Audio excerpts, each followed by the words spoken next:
Tuletos, olá, tudo bem? Depois um pequeno hiato para descansar um pouquinho, que eu também mereço. Eu tava ficando meio doido. Agora eu acho que melhorei, ou não sei. Veremos. Vamos começar a voltar as nossas aulas devagar, né, e tal. Mas vamos voltar e vamos voltar bem, né? Vamos continuar aprendendo porque não tem escolha, gente. Até o fim da vida mesmo. Essa história, não, formei, não sei o que, vou parar de estudar, isso não existe, tá? Isso não existe. Eu já estou avisando que isso não existe, tá?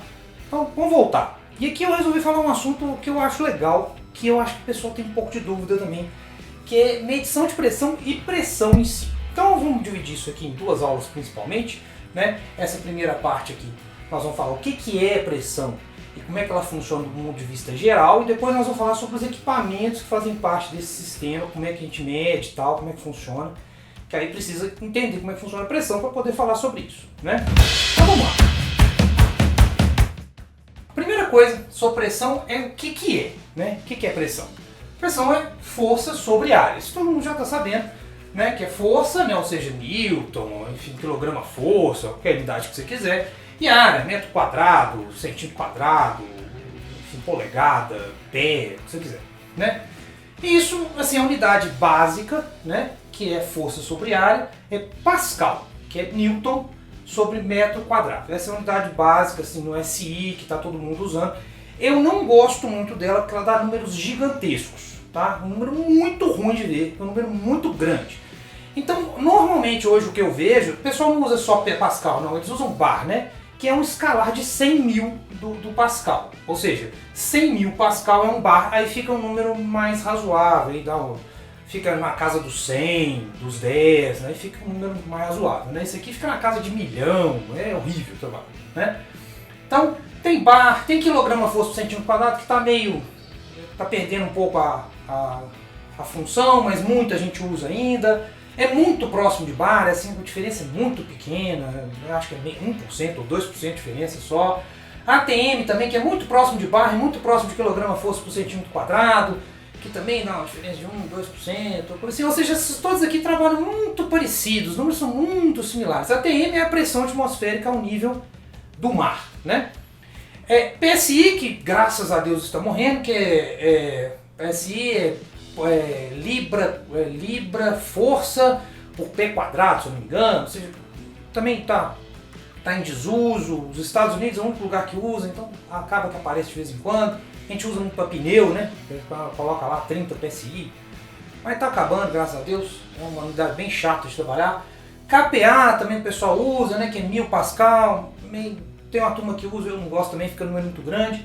TOR, outra unidade que é usada para pressão atmosférica, que é milímetro de Hg, nós vamos falar isso na próxima aula. Enfim, tem um monte de unidade, um monte.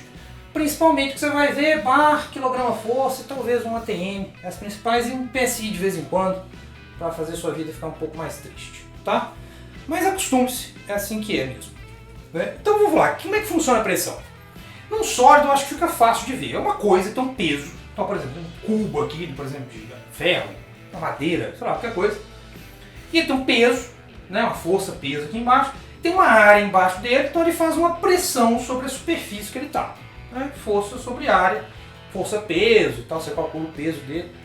Isso é simples. Tem algumas outras propriedades, mas eu não vou começar a falar muito de sólido não, porque não interessa muito pra gente no que a gente fala aqui na hidráulica, né? O sólido interessa pouco. Interessa um pouco, mas nem tanto. Agora para líquido. Líquido que é interessante. Esse aqui é estático por enquanto. Nós vamos falar um pouquinho de dinâmica daqui a pouquinho. O estático a gente sabe, pressão é igual a ρGH. Rho é a densidade do líquido, G é a gravidade, né, que não muda na Terra, praticamente não muda, depende do lugar, mas muito pouco, e a altura. Ou seja, basicamente a pressão depende da altura, porque a densidade do líquido é mais ou menos constante, não modifica muito. A gravidade mantém a mesma coisa, então a altura. Então, no fim das contas, a profundidade, né, no recipiente é que vai determinar a pressão daquilo tal. Ou seja, em um mesmo plano, né, ou seja, você vai afundando dentro de um líquido, né, ou seja, vai descendo. No mesmo plano, dentro de um tanque, por exemplo, é sempre a mesma pressão. Então aqui tem a pressão 1, aqui tem a pressão 2 maior do que 1. Então, quanto mais profundo, maior a pressão. E ela sempre vai aumentando quanto vai descendo, claro, e ela é sempre igual no plano. Ou seja, inclusive, se você, por exemplo, fizer aqui aqui, que é um experimento super comum para os vasos comunicantes, a turma adorava isso no colégio, né? Se você pega, por exemplo, um vaso comunicante aqui que está cheio, neste plano aqui, ó, a pressão é sempre igual. Neste plano aqui, a pressão, claro que as pressões são diferentes à medida que a elevação diminui, mas esse ponto e esse ponto, a pressão são iguais, entendeu? Então assim, essa é estática, tá? Essa é estática. Mas nós vamos falar da dinâmica daqui a pouquinho, aguenta aí. E no gasoso, que também tem uma relação com o líquido, vocês vão ver, o gasoso é diferente. Como esse aqui tem um volume fixo e ele fica, né? A água ele tem um volume fixo e a água ela só modifica a forma, mas o volume continua igual. No gás não, o gás ocupa todos os espaços. Então como é que funciona a pressão nele? A pressão, a teoria da pressão, claro que ciência é uma coisa que muda, mas isso eu acho pouco provável de mudar. Mas o conceito que se tem de pressão hoje é o seguinte: a partículazinha, que é o verdinho aqui, ela vai andando na velocidade. No líquido também isso acontece, tá? Nós vamos ver daqui a pouquinho. Mas no gás, ela vai andando numa velocidade, ela sempre está movimentando, as partículas estão sempre movimentando. Sempre quando a temperatura é maior do que a zero absoluto, a partícula tem movimento. Então se ela tem movimento, ela pode bater uma na outra, né? Então elas vão batendo uma nas outras, porque elas têm um movimento entre aspas aleatório, e ela bate na parede. Então ela chega, bate na parede e ricocheteia. Nisso faz com que ela transfira uma certa energia para a parede, ou seja, ela faça uma transferência de força ali. Então tem ali uma troca de forças nas paredes, né, que ela vai batendo na parede, e isso vai gerando uma pressão. Aí você pensa, se eu diminuir, se eu continuar a mesma quantidade de partículas, se eu diminuo esse recipiente, fica mais provável de bater na parede, porque a quantidade de partículas fica maior para um recipiente menor. Então aumenta a pressão. Ou seja, se eu aumentar também a temperatura desse lugar, que a temperatura nada mais é do que a movimentação das moléculas, né? A temperatura é a velocidade média das moléculas, a energia média das moléculas. Então elas vão ter mais velocidade, elas vão bater com maior frequência, aumentando a pressão. E ao contrário também, diminuindo a temperatura, se diminui a pressão, e aumentando o recipiente para a mesma quantidade de partículas, por exemplo, fica menos provável que não diminua a pressão. Então a pressão, na verdade, ela é o choque das partículas nas paredes, né? Mais ou menos isso, para você ter um entendimento geral da coisa. Então esse é o conceito, né? Mas você fala assim, tá, Sérgio, mas e o líquido nisso? Porque você está falando de estático aqui, mas não é uma tubulação, por que aumenta tanta pressão? O que é aquela pressão na tubulação? Aquilo não faz muito sentido. Eu vou tentar dar uma visualização para vocês do que é. Bom, imagine isso aqui, ó. Isso aqui é um cubo, tá? Um espaço totalmente fechado, de uma estrutura completamente indestrutível, tá? Um exemplo mental, tá? E ele está completamente cheio de água, por exemplo, partículas de água. E não tem nenhuma bolinha de ar, não tem nada, ele está completamente cheio de água. Não tem espaço para mais nada, tá? E as partículas de água, elas têm uma distância média entre elas, que elas ficam confortáveis em função da temperatura que elas estão. Então elas estão confortáveis lá, a pressão lá é, digamos, atmosférica, né? A pressão básica, né? A pressão ok, normal. Então todo mundo feliz lá e tal. Aí, o que eu faço? Eu tenho uma bomba. E eu coloco mais uma, vou colocar até de uma cor diferente aqui. Eu vou ter que colocar eu coloco mais uma partícula aqui dentro. O que vai acontecer? Bom, todas as partículas aqui dentro vão ter que se reacomodar. Então elas vão ter que se reacomodar e elas vão ficar uma mais pertinho da outra. E quando as partículas elas têm carga, né, entre elas, né, as partículas, os átomos têm a eletrosfera em volta, né, que faz com que eles fiquem próximos uns dos outros, e aí a eletrosfera, os elétrons se repelem, então, né, quando você fica mais próximo, a força fica maior. Então eles vão ficar mais perto, a força entre eles vai ficar maior, então eles vão gerar mais força na parede. Também por esse princípio gasoso de esbarrar mais na parede, mas também porque eles mesmos estão mais apertados. Bom, aumentou um pouquinho a pressão. Aí eu jogo mais uma. Mesma coisa, vai ficar cada vez maior a força. Porque eu tenho que espremer eles lá dentro. Mais outra. Então a bomba, ela fornece uma energia para que entre aqui dentro e as partículas vão ter que se reacomodar aqui dentro, de forma com que elas fiquem mais próximas, as eletrosferas vão ficar cada vez mais apertadas umas das outras, gerando mais força e jogando essa força, obviamente, para as paredes. Tanto porque elas estão apertadas, quanto porque elas também vibram e elas também chocam nas paredes e chocam entre elas, porque isso tudo vibra. Entendeu como é que funciona a pressão? A pressão é nível atômico mesmo, é atômico. Lá dentro, lá embaixo, a pressão é gerada lá na partícula mesmo, lá no átomo. Então, essa inter-relação entre elas, as partículas, eletrosferas e tal, que gera essa força, ou então até mesmo a velocidade que elas têm batendo nas paredes. É interessante, né? É interessante. Mas tem um outro ponto também que eu queria falar, que é importante, que é um pouquinho sobre medição, que é o seguinte. Muita gente tem dúvida de como é que mede a pressão e os nomes que se dão às coisas que são medidas.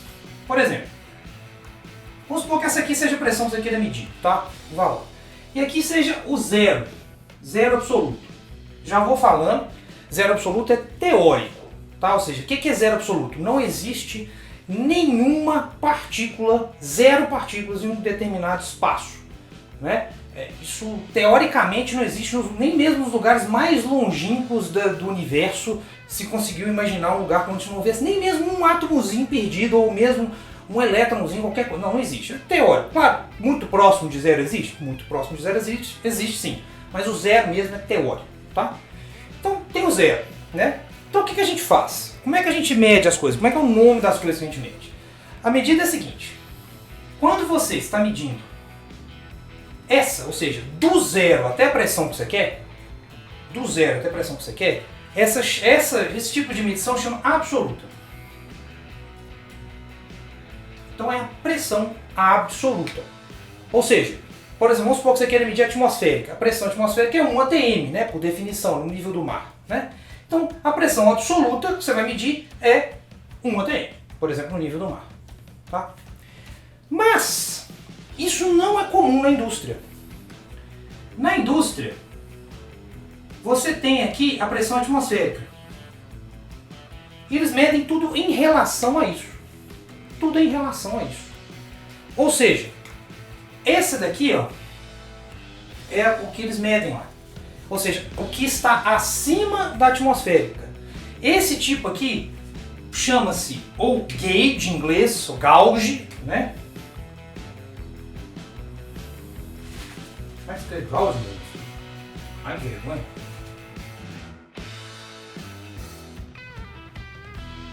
É gauge mesmo. Nossa, que vergonha. Então é gauge mesmo. Ou gauge em inglês, né? Ou então a manométrica em português, né?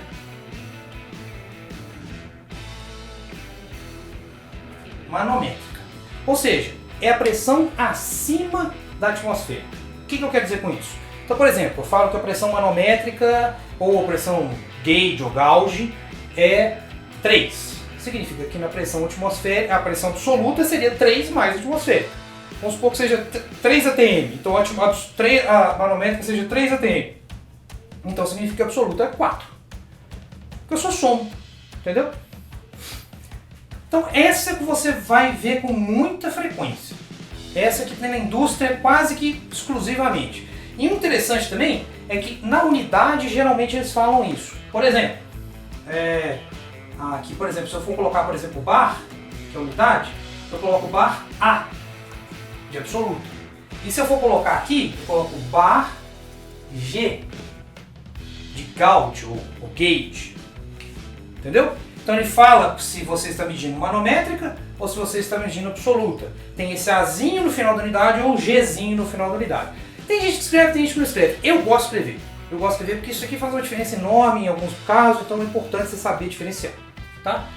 E quando você está medindo deste ponto daqui até aqui, você está medindo a pressão de vácuo, digamos assim. Pressão de vácuo. Pessoal, acho que uma chama de vácuo, tem uns outros nomes.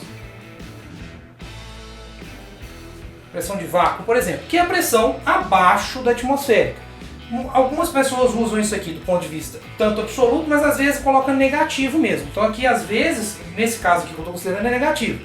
Então a pressão aqui é medida também, entre aspas, manométrica, mas negativa. Então fica sendo pressão menos meio, menos tal. Importante saber, pressão manométrica pode ter negativa.